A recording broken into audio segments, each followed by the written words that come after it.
do you assess the season so far? As you say, it's so far. We are, say, on 1/3, not even on the 1/3. So start of the season is in our back. Yeah, it was a tough start, as we've seen all. But I think we are catching up. And the last games, from the last 5 games, we won 4. So we are in a good mood, and I think we are in the right direction. And so before we go into that condensed program in December, I think we're building confidence, we're building a strong belief, and we're building also some routines in. And now we hope we can, more or less, we can stay often with the same lineup, or with 12 till 14 players who are constructing the lineup, because I think that is, so far, that was our difficulty, that every time we had to change, and you don't develop routines when you every time has to change. I mean, you look at the form table, and it looks great. It's for, I think, Manchester United right now, the top of the form table. Is that a fair reflection of how you're playing, or do you think there's still probably a little bit more to come? Oh, I'm sure there's more to come, but still, it's a good sign. It's a good sign that we are progressing, but also you see that our competitors, they are also dropping points, and there are no easy games in the Premier League, and everyone will drop points at a certain point. So make sure you get consistency in, and don't look too much at others, but know in the background they will also drop points. The last game was your 50th in charge. It was 30 wins, and that stands you as good as any Manchester United manager in their first 50 games. I mean, that's got to be pretty satisfying. Yeah, it's a good record, and it tells something that we are in the right direction. But I think over a longer term, it tells that you're winning games. And is that equally or more important than how well you play? So the base is always the way you play. When you don't play well, you will not win games. When you don't play in certain levels, and then you will not win. So in the way of play, you have to match certain rules and principles and to get that typical way of playing. And that's why we won so many games. And I think all of the wins in the Premier League have been by 1 goal. So you can look at that 2 ways. You could want more, but what does it tell you about the togetherness, if you like, or the desire to win from your side, that you are winning games, even if it is just narrowly? It tells a lot about that we have a good spirit and a good mood in the team, that we have a strong belief that we will win games if we match the standards of our way of play. And as long as we do that and we stick together, we will win games. But it also tells that we're creating a lot of chances, and there will be coming a moment that we score more easy, and then we will be more clinical in front of the goal, and then you will more win easy. Is that a frustration for you? Because that's the one thing that's been missing this season. You aren't scoring as many goals as you probably want to do. Are you seeing signs that that's something that could change? Yeah, because we're creating a lot of chances, and we will come to a point that our players will score more easy, that they have the qualities, they have the abilities to be clinical in front of the goal. So there will come a moment that we go and win matches more easy. But for every game, realize not any match is easy. You have to fight for it. And when you score the first one, and then get the second, then games will open up. And till that point, you have to fight for every yard. It's great for us, probably in the media, when games are won by defenders and we're, unexpected heroes. But how important is it that your strikers start getting goals? I mean, Rasmus Højlund, so much spotlight on him, scoring goals in the Champions League, not yet in the Premier League. Are we wrong to be judging him too soon? He's a very young player. Yeah, but when you score in the Champions League, and I think it's the same level. Maybe Champions League, because it are the champions even higher. So if you score in the Champions League 5 times, you will score also in the Premier League. It's just a matter of time.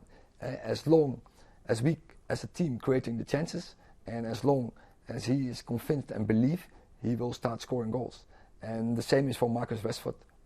He has proven it across all his career. Scored more than 100 goals already in the Premier League.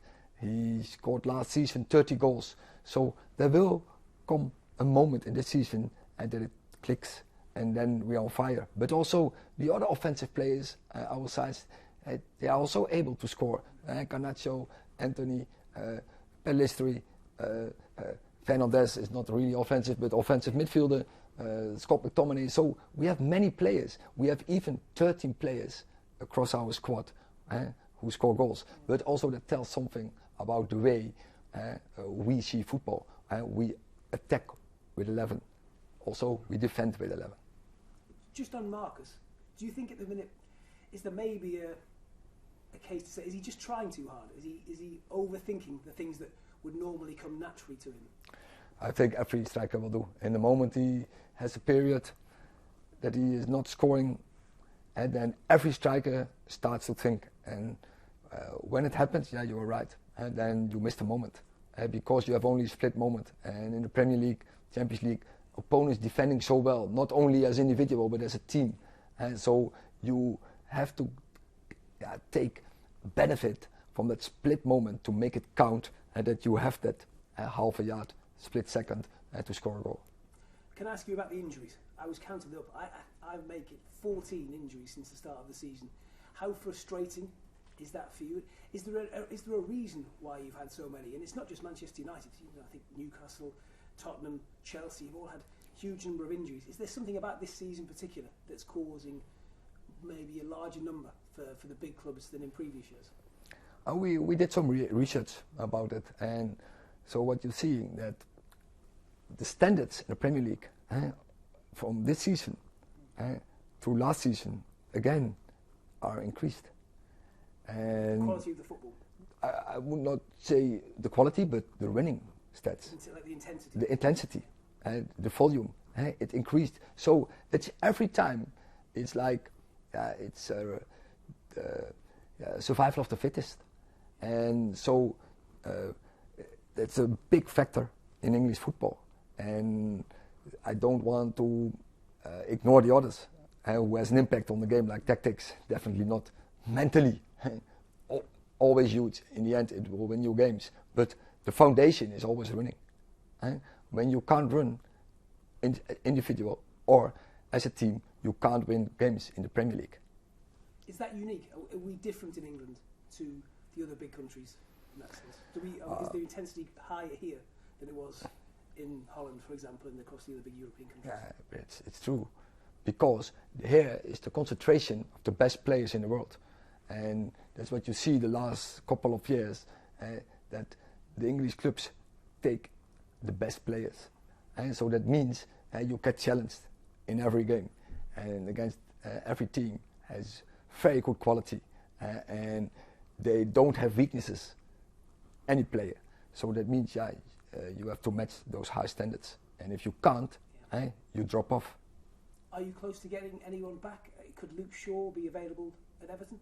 Yeah, he's now training for 2 weeks with the team, and we are quite hopeful that he will return in the squad for Sunday's game. Any others? From the long injuries, I don't think so. We have to have a little patient, but as usually, it's not about the injured players, and of course, and we know if they are back, the quality will rise. But also we have others in the squad, all quality players, and are capable of winning games, and that's why you have a squad. And for them is now the opportunity to play them for consistent in the start 11. Is it a bad time to go to Everton? Do you think there might be a bit of a backlash after they've just got this points deduction from the Premier League? Oh, that's definitely the case, but we can't do nothing for it, and you have to take like it is. But of course they get more fuel, but that can also work against them. But it's not about that, it's about us, and we have to focus on the game, and we have to focus on our way of play, and we have to make sure we are ready and when we start in that game with the right attitude, and that's always about the winning attitude. If we talk about strikers and not scoring enough, well, the position in the table says something must be going very well at the other end of the field. How do you assess the way your defenders are playing? Has someone like Harry Maguire completely changed the way you see him and perhaps his future at the club, the way he's played in the last month or so? Yeah, he has taken his chance, but that will always come. We just talking about players who were injured, so he took his chance in the moment Rafael was absent, and when I think that is normal. It's internal competition at top clubs, right? When you have a squad, and when your moment is there, you have to take it, and then the other has to fight back. You mentioned Rafael Varane. There seems to be a perception, I don't know if this is fair, that Harry Maguire and Rafael Varane can't play together. They're both competing for one position. Is that how you see it? No, they can play together in certain games, but I thought from the start when I came in here, I want to play a player on the left side of my defending who is comfortable on his left side or left foot, and because it gives you more and better angles, and that is the reason I explained from the start. That's why we bring in Licha Martinez to have that left-footed, but we have in our squad players who can fulfill that as well, like of course Victor Lindelof, Johnny Evans and Luke Shaw, and they all are capable to play in that position, and that fits to our way of play, and that fits to my philosophy of how I see the game. Just to wrap up, Erik, the next 3 games are all away from home. It's a really tough run. How big is Everton, and then I suppose how big is Galatasaray in the grand scheme of the season? How important is it to make sure you are still competing going into that final game against beIN? All games are very important, but and it's tough. But our away record in this season so far is very good, so we can take confidence and a strong belief into those games. But go from game to game, and first game is most important. Everton, we're looking forward. Just briefly on Galatasaray. That's such a tough game, but it's interesting that you say that, because that's one of the things I noted. Your away record is good, but also the way you perform away, and even Copenhagen before Marcus was sent off, it does seem almost like sometimes the away game would suit you at the minute. Well, we feel quite comfortable, and but then there's also, you see then that this team has personality and character, also in hostile environments, like in Copenhagen, we deal easily with it.